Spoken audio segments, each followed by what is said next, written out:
Student, today we discuss the chapter 15, the choices yours. Okay, so in this chapter there is a person name is Roshan Lal.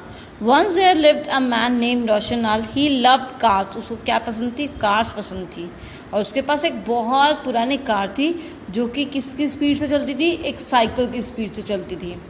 He saved money. उसने बहुत साल पैसे जोड़े, save किए और क्या लिया? एक न्यू कार खरीदी। एक न्यू कार खरीदने के लिए उसने बहुत सारे पैसे जोड़े। At last the great day arrived. He had enough money to buy the fastest car in the country. अब जो फाइनली उसके पास इतने पैसे हो गए कि उसने क्या किया? उसने जो कंट्री में सबसे तेज़ दौड़ने वाली कार थी वो खरीद ली। He dress carefully for the movement and reach the grand showroom. वो उन पैसों को लेके बहुत अच्छी तरह से गेटअप लेके और वहाँ पे ग्रैंड शोरूम में पहुँच गया। Shone with delight when he saw the red swanky sports car. Soon the paperwork was over. The car was his. आप जो वैसे ही जैसे पहुँचे वो अपने कार शोरूम में पहुँचे तो वहाँ पे उन्होंने क्या देखा? एक रेड कलर की चमकती हुई कार थी। स्वैंकी मतलब भड़कीली चमकती हुई कार थी, स्पोर्ट्स कार थी। ठीक है, तो उन्होंने पेपर वर्क कंप्लीट कर लिया क्योंकि उनको तो वही कार चाहिए थी। पेपर वर्क कंप्लीट कर लिया और अब कार जो है वो उनकी हो गई। The guide in the showroom got into the driver seat to show him all the new things this car could do, but Mr. Roshan Lal was so impatient to drive the car himself that he wouldn't listen to anything that guide said.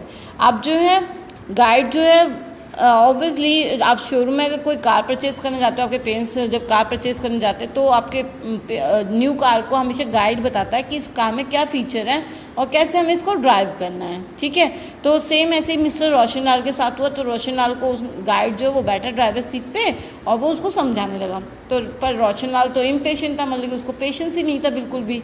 वो इतनी क्षमता नहीं थी कि वो सुन सके आराम से। उसको तो बहुत ज़्यादा एक्साइटमेंट हो रहा था क्योंकि वो न्यू कार चलाना चाह रहा था।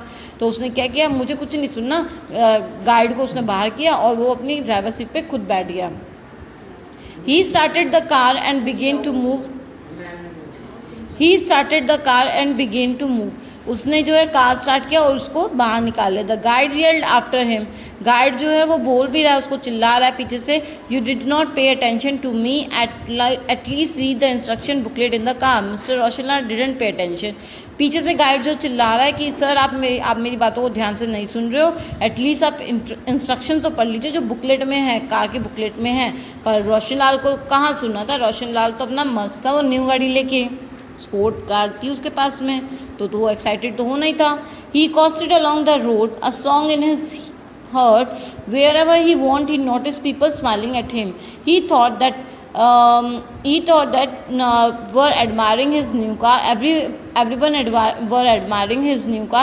Poor Mr. रोशन लाल। अब जो है वो अपना रोड पे वो गाड़ी को ले आए और उनके दिल से ना गाने बजने लग गए उनके दिल में, और वो अपने वो जो दिल से गाने निकलते हैं ना वो मुंह पे आने लग गए। तो क्या हुआ? उन्होंने देखा कि लोग जो है उनको वो नोटिस कर रहे हैं बहुत ध्यान से, और लोग जो है उनको देख देख के हंस भी रहे हैं। अब क्यों हंस रहे हैं? उन्होंने सोचा शायद मैंने न्यू कार ली है ना, तो इसलिए पीपल जो है वो मुझसे जेलसी फील कर रहे हैं, इसलिए वो हंस रहे हैं। पर क्या था वो तो? पर पुअर मिस्टर रोशन लाल, उनकी थिंकिंग जो है बिल्कुल ही डिफरेंट थी। क्या डिफरेंट थी? Let's read. He didn't realize that they were smiling for a totally different reason. He had driven an old slow car for so many years that he had forgotten how to drive faster. So now he was on the road driving the country's fastest car at the speed of a cycle. No wonder people found it funny.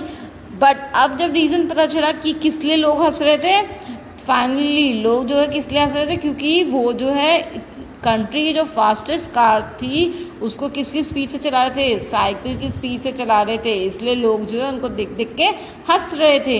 और वो क्यों चला रहे थे ऐसी speed से? Cycle की speed से वो कार क्यों चला रहे थे? क्योंकि उनके पास जो पुरानी कार थी उनको चलाते हुए बहुत टाइम हो गया था, तो इसलिए जो है वो उस कार को भी पुरानी कार समझ के ही as a speed of cycle की स्पीड से ही वो चला रहे थे कार। ठीक है, इसलिए लोग जो है उनको देख के हंस रहे थे। Many people in the world are like mister Roshan Lal. They have wonderful bodies and minds, but they do not want to listen spiritual master who are like to like the guide in the car company, neither do they want to follow any books on religion and culture which are like instruction booklet. So they do not know how to use their God given instrument well. They end up leading miserable, boring or wasteful lives. Mr. Roshanlal, who drove the high speed car at the speed of cycle, how would you like to be? The choice is yours. अब जो है इसमें जो है इस वाले paragraph में जो है एक बहुत अच्छा मैसेज दिया गया है। क्या मैसेज दिया गया है कि बहुत सारे लोग जो होते हैं इस दुनिया में मिस्टर रोशनलाल की तरह होते हैं कि उनके पास में बहुत सुंदर शरीर होता है, बहुत अच्छा वंडरफुल माइंड होता है, उनके पास बहुत ब्रिलियंट होते हैं, पर उनमें जो लिसनिंग पावर होती है वो बहुत ही ज़ीरो होती है, और जो कि अपने गाइड की बात नहीं सुन के अपने ही मन की चलाते हैं। तो और ना कोई मतलब कि अपने रिलीजन कल्चर को फॉलो करते, ना कोई बुकलेट को पढ़ना चाहते, मीन्स हर चीज़ अपनी मनमर्जी चलाते हैं और किसी की नहीं सुनना चाहते। तो that's really a very bad habit. हमें सबकी सुननी चाहिए, एटलीस्ट कहते हैं ना, सुनो सबकी पर करो अपने मन की। हमें सुननी चाहिए सबकी, और अपने जो है जो आपको अच्छी लगे वो आपको एक्सेप्ट करनी चाहिए, जो बुरी लगे उसको निगलेक्ट कर दो। ज़रूरी तो ना बुरी को एक्सेप्ट करोगे आप, है ना? तो that's really a good thing. आपको सबकी सुननी चाहिए, और स्पेशली आप बच्चे हो तो बच्चों को तो सब पेरेंट्स की भी सुननी चाहिए, टीचर्स की भी सुननी चाहिए, क्योंकि क्या पता कौन आपके अच्छे के लिए बात बोल दे। Okay, so in the end I also say that the choice is yours. आपके ऊपर डिपेंड करता है कि आपको किसकी सुननी किसकी नहीं सुननी। Okay, thank you, have a nice day.